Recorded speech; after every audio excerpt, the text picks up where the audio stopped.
a soyayya na shirya taho mu buga 'yan mata, 'yan mata, a'a a'a 'yan mata. Yaƙi a soyayya na shirya taho mu buga ɗan gata, ɗan gayu, a'a a'a ɗan gata.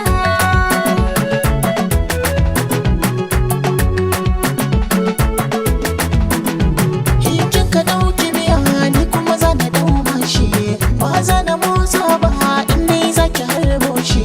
Zan sanya kirjina ba tsoro in tarbe shi, cikin zuciyata ainihin ne masaukin shi.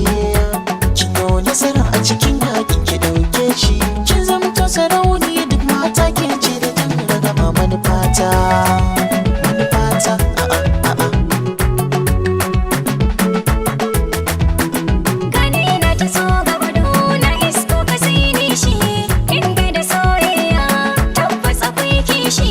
Kai dai zana barance tun da kana biyan bashi, ka harbe ni zana tsaya da harsashi.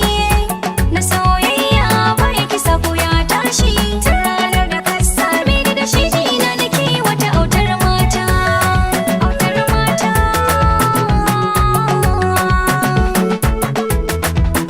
Sun koma da san aiki kin musu kwarjini, sun yi bugu sun bar kin sa su hawan jini.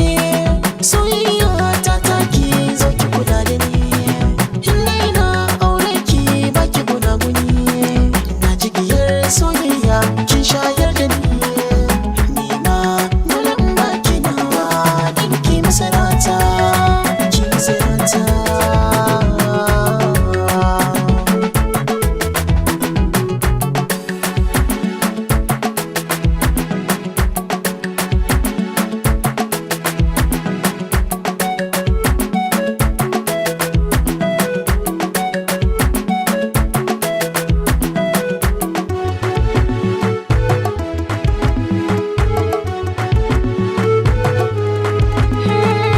Haɗuwata da kai ta yi riba, lokaci guda mun ka saba, ka zamo madubi na duba.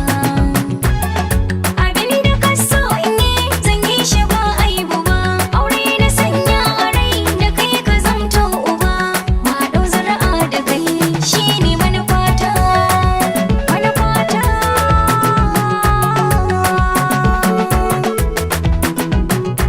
Cikin sa mazaje kai kan zama auta na maza.